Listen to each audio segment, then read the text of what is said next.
Good morning, y'all. It's your favorite TikToker here. Just kidding. But good to see you guys. Welcome back to virtual school this week. Hope y'all were able to get outside. It was beautiful outside all weekend. Get off the game for some of you guys. Make sure you go and play and be in the sun. It really does a lot for your mental health. Some things I wanted to say just to encourage you this morning is just as a reminder that you are born completely perfect, and we learn to ask for help at a very young age. If you think about it, what do babies do? Nothing but cry. They hungry, they cry. They're tired, they cry. They need their diaper changed, they cry. And so I think that's just something that is just typically really normal. And as we grow up, we say like, oh, I can't show an emotion, or I can't be honest and say that I need some help. But asking for help and leaning on someone does not make you weak.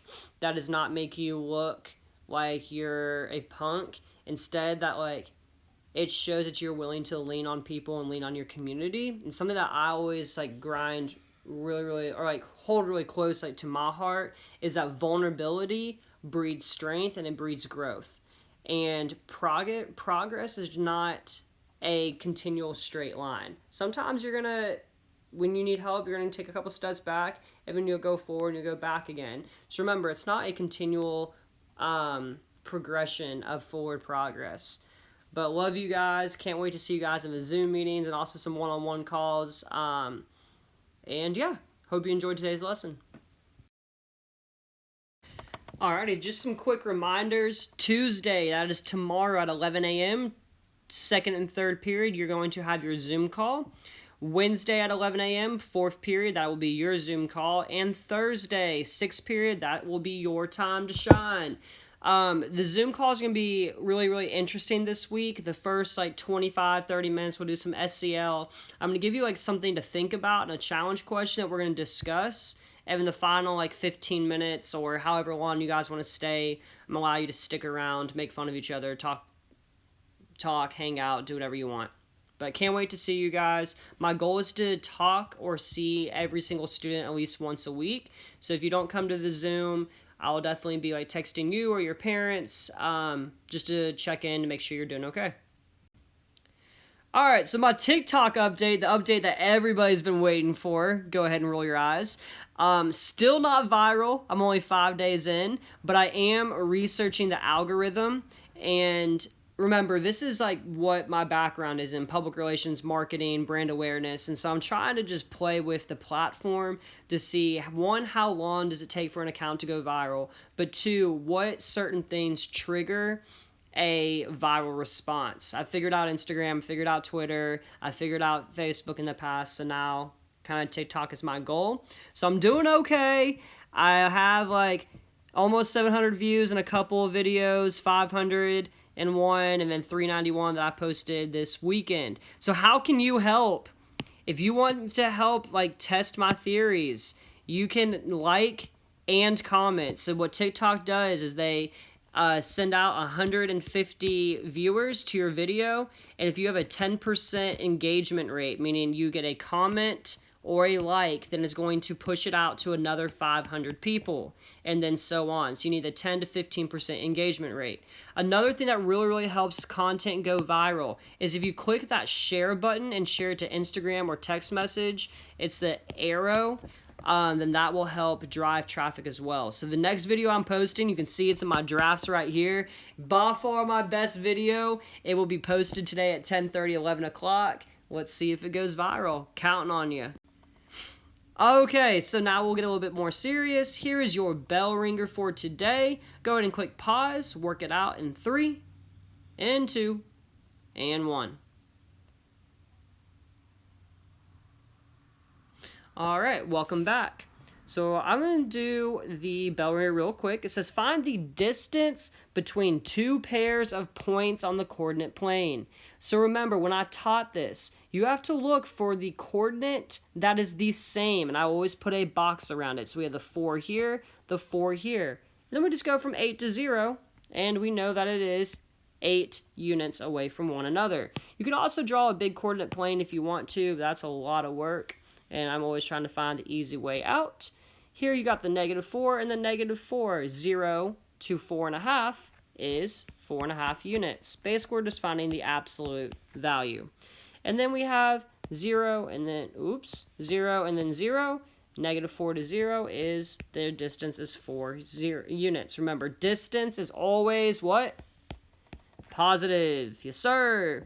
Solve the equations below. I'm so glad that these 6 questions are on here because this is something that we need to practice. Remember, we use inverse operations in order to isolate the variable. So how do I undo addition? What is the inverse of addition? It is subtraction. Subtract 10 from both sides. I'm left over with D. D is equal to 10. And remember, the good thing about equations is you can check it. So you can plug it back in. D is equal to 10. 10 plus 10 is equal to 20. 5x. How do you undo multiplication? You have a coefficient next to a variable. You divide. You get x is equal to 6. Go ahead and check. 6 times 5 is 30. We are correct. Y over 10 is equal to 20. How do you undo division? The inverse of division is multiplication. Multiply both sides by 10. Multiply both sides by 10. You get y is equal to 200. 200 divided by 10 is 20. Then for this one, I'm going to add 4 to both sides, and I get n is equal to 4. 4 minus 4 is 0. We are correct. Multiplication here, so I need to divide to undo. X is equal to 7. 7 times 7 is 49. Then this one, same thing here. We see a positive number, need to subtract it. Get 45. Do your subtraction. 2, 8, 11 minus 5 is 6. 46 and 2 10s. Sorry if you hear someone snoring. That is my dog passed out next to me. Next, how much money did you make in 1 hour? Well, if we look here, this is a ratio table. Remember, 1 hour is a unit rate. Unit rate. So if I make $15 in 3 hours, what always goes on top? What did I teach you always goes on top? Hopefully you remembered money. So I get $15 over 3 hours, divide by 3, and I get $5 per 1 hour. And how much did you make in 9 hours? Then you just take your rate of 5 per hour, and you multiply, and you get $5 per hour. So you get $45. And then what's wrong here? 12 times 5 is 60. So yes, I messed that up. Order the rational numbers from least to greatest. So remember, the further away you get from 0 and the negatives is the smallest number. So that's going to be -9. I'm going to cross it out so I can make sure I count. I'm holding myself accountable for each one. -7 5/10. -6. -3 5/10. -3 1/4. Uh-oh, we got fractions. And then -2, yeah, -2 25/100, -2 1/5, and -1. And then for these, just for the sake of time, we're at 4 minutes and 30 seconds. Remember, it's base times height divided by 2. All right.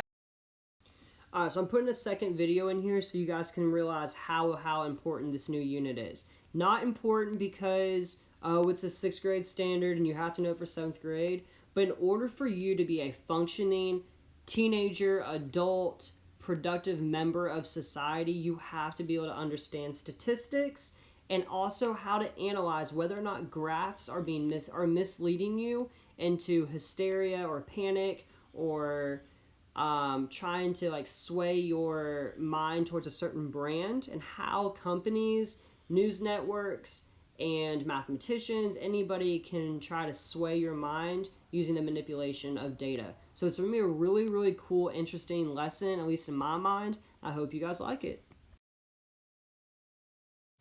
So there are a bunch of different types of graphs. Here's some of the main ones that we're going to focus on in 6th grade. Line graphs, pie charts, bar charts, dot plots, box and whisker. That's what I'm really going to teach you. That's so much fun to do and create. Population pyramids, scatter plots, histograms, there's stem and leaf. There's literally probably about 50 different graphs. So what I'm going to do is I really want you to look at each graph and see what is good about it, what is wrong about it, and what is it trying to tell me. And once you try to figure out what is it trying to tell you, then you need to decide, did it do a good job of sharing that information in an accurate and honest way. So if you look at this graph right here, I'm going to give you an example before you guys do some on your own. It says, the biggest COVID-19 worries. Okay, so that's what it's trying to tell us. The title is what it's trying to tell us. I mean, there's 3 different categories. So some people are scared of getting it, their family getting it, or the economy. So 3 very real concerns. And then we have this pie chart right here with different percentages. It says 62% are family, 48% is themselves getting it, and then another than 68% is the economy. Now, like, this is a really, really good survey question. However, the representation is a little wrong. What do you notice about the representation? Hopefully you said that it's over 100%. So if you have 62% plus 48%, that gives you 110%. And then you have 110% plus 68%. Let me just write that down really quick. And that's 178% of a population. That makes no sense. So this survey was conducted by, it looks like WCVB. I don't know what city that is in. Clearly didn't have like a understanding of how data and statistics work. You can't have more than 100% of a population. Therefore, this graph is inaccurate.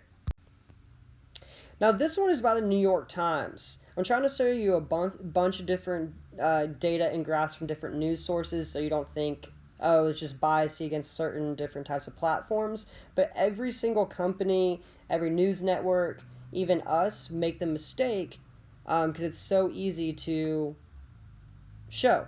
So look at this graph. You see a lot of different circles, but what does it not show us? So first of all, there's no key. So it doesn't show us, like, what does the circle mean? Or, like, what is the diameter of the circle? So if it would be a good example of, like, to know is that the diameter of a circle means 1,000 cases. And that's just me making something up. And so then you could be able to tell, okay, well, yes, like this big circle right here means there's a ton of cases, but what do these little tiny cases mean comparatively? Like, how can I look at it proportionally if it's just a bunch of circles drawn onto a map? So yes, this is a good graph.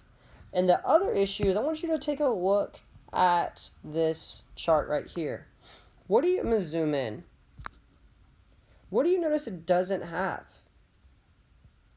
There's no y-axis. And there's only one date here. So what is all and then it's not showing us the state, it's not showing us anything of that nature. So you have to be very, very careful that when we're showing graphs and we're learning from graphs, that we have a clear picture of what's going on.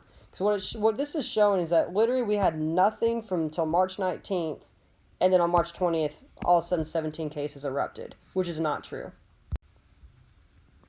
Now this is a really, really good graph. So this is a good example. I can't remember where I found this. The source is down here if you want to Google him. But it's a model of daily new cases of coronavirus with social distancing measures taken one day apart. So this is back in March. I think this was back in March when this was released. And so it starts off at a clear 0, which is good. Every graph needs to have a 0 indicator on the y-axis because that is a baseline. I'll show you why that's important here in a minute. And then it shows us, like, this is the whole flattening the curve example. So if, like, we weren't doing the social distance or the safer at home, it was saying the progression of the line was that it would skyrocket right around day 24. But if we did social distance, then it would start to flatten out. And so that was like a really, really good example of showing us the daily new cases had an x-axis, or had a y-axis, had an x-axis, and then the intervals were also only going up by 5K each time. So it was a fair interval, and the down here is just a 1 day. So this is an excellent, excellent viewpoint of a graph. Now we have the exact opposite. I saw this on Twitter yesterday. A lot of people were making a joke. Go ahead and click pause and see all the issues that you see that are wrong. So pause in 3, 2, and 1. Okay, the first thing I want you to do is remember, what is this graph trying to show us? So it's showing us new cases per day. The y-axis does not have a title, so we don't really know what it's saying, but we can assume, because we're intelligent human beings, that it's the number of cases. Okay, number of new cases. But however, let's look at the intervals, which means how far it jumps. So this goes up by 30. Let me zoom a little bit. Up by 30, which is fine. We're good. And then all of a sudden, what? It goes up by 10 with no difference in the graph.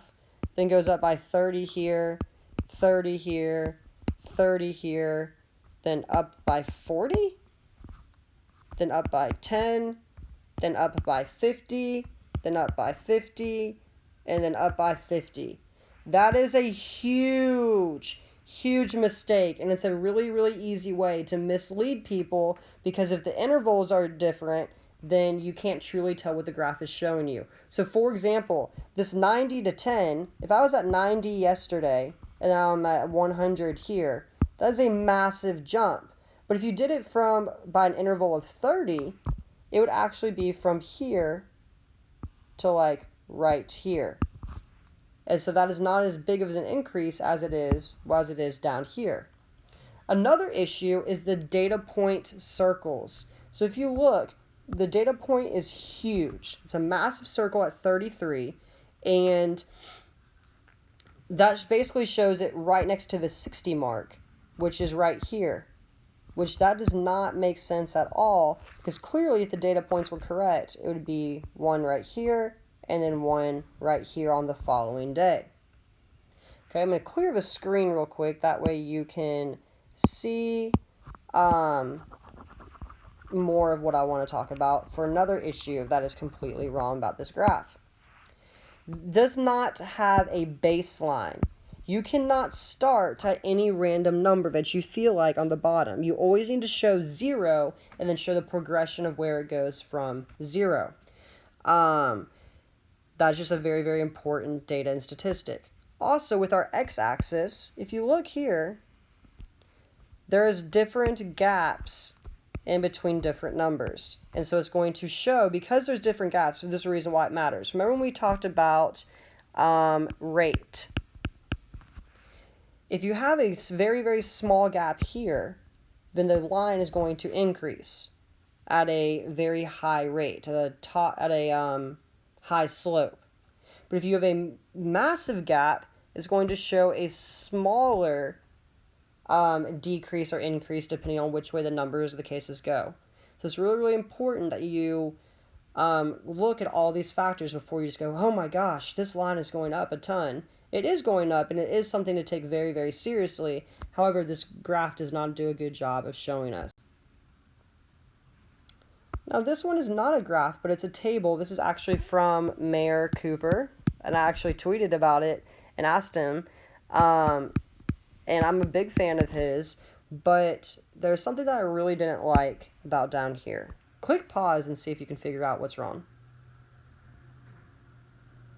Okay, welcome back. Hopefully you saw that the age ranges are not the same. Typically when you want to show an age bracket, you would go all the same ages. So you could do 0 to 10, 11 to 21, 21 to 31, 22 to 32, and so on. You want 10, 10, 10, and 10. However, here, we have 0 to 4 with one case, and then they showed 5 to 17 with 3 cases. That's 4 years of growth.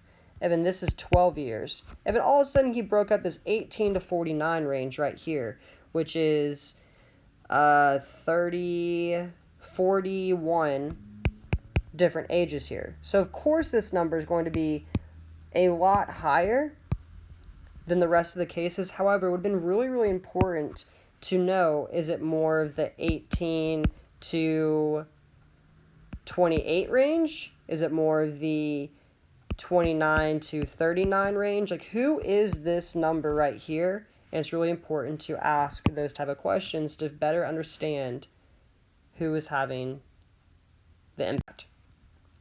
Now, this is back from a 2007, I think it was a 2010 broadcast. I was talking about job loss by quarter.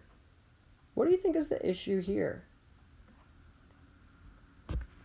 Well, let's look at the x-axis first. The intervals are not the same. It is not a one-year interval. December of 2007 to September 2007 is how many months? Like 10 months. And then September to March is, you have October, November, December, January, February, March. That's 6 months. And then March to June is that's June 2010. That's like a year and a half. I'm just going to say, I have no idea how many months that is. I don't want to waste your time. So we already know that that's a big issue right there, is the x-axis. Another big issue is there's no y-axis explaining what the job losses are. And then here, the slope is not correct between two different dots. So you go from 7 million to 9 million, and then 9 million to 13.5 million. That is not an actual straight line. This would be a scatter plot where there'd be different dots throughout, and you'd have to draw a progression line. Because then it just goes from 1.5 to 15 mil. So what this is showing that there is a massive increase of job loss by quarter, which it is true, it is going up. However, the graph doesn't accurately portray the job losses by quarter. Here's another one from 2011. Go ahead and click pause. Figure out what are the issues and what's also good about it. Okay, so if you look right here, look at the y-axis. It's going up by 0.5. That's okay. So that's a good, accurate there. This is all going up by 1 month. So that's really, really, really good. However, look at all the numbers. The range goes from 8 6/10% to our largest being 9 2/10%. There's literally only a 0.6%, 0.6% of a difference of anything, which I know that is thousands and thousands of people in the United States. However, this graph shows that 0.1% is a massive dip right here, but that is not accurate in a true graph form. So let's actually look at what the correct graphing would look like, compare them side by side. So if you looked at this and then compare it to the right side, you will see that it's more of an accurate database, because it gives you more room in between intervals, but it also shows you the true up and down growth or decline for unemployment rate. Now here's one from CNN that I saw. Couple issues here. This says, this is like the percent who agreed with a court decision. I left out the case so it isn't controversial. And it said 62% of Democrats agree with this case, and 54% of Republicans and 54% of independents. So the difference between the Democrats and the Republicans is 8%. However, what is wrong with this graph? It is showing that there is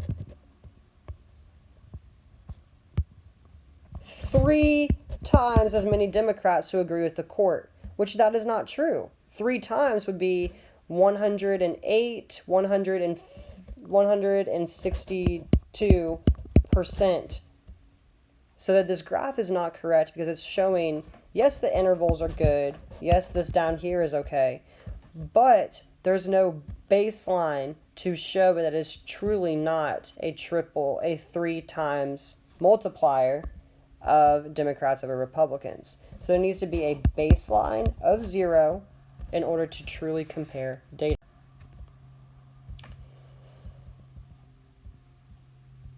Now this one right here, the main issue, take a second to look at it. One massive flaw. It says OTH right here is at 0. So why does 0 start right there? That makes no sense. The 0 should be at the 0 line. Or if it does, then it needs to show that this is 0 for all of the different graphs. Right here and right here. But if it was, that wouldn't make sense because then this would have to be doubled to this, and that is not a clear, accurate, projected graph. Take a second to pause here. What's wrong with the graph? So if you look here, this is 6/10. Okay, so let's look at it. 6/10 of a percent. This is 7/10 of a percent. There's literally 1/10 of a difference between this graph and this graph. But however, again, like the other graph that I showed you, it is showing you a triple of the difference. Therefore, it is not accurate. And then this one's just a little bit of fun. It's about pizza. Look at it. It says, basically Britain's most liked pizza topping, followed by pizza topping. So if you look at it, it says 56% of the population like pepperoni, 60% like peppers, 42% sweet corn, 49% bacon. What do you remember about that circle graph I showed you from before? Hopefully you said that it has to be 100%, and all of these added together are not 100%. So what do I want you guys, in summary, to realize? That data and graphs can be very, very, very misleading if you don't know how to analyze and interpret them. So what I want you to do is I want you to find a graph that is not misleading and a graph that is misleading. I want you to compare the two and see what do you like about one versus the other, and how do you truly analyze that by looking at the different axes, the title, and what does it want you to do. Hope you enjoyed today's lesson. Proud of you guys. Have a good day.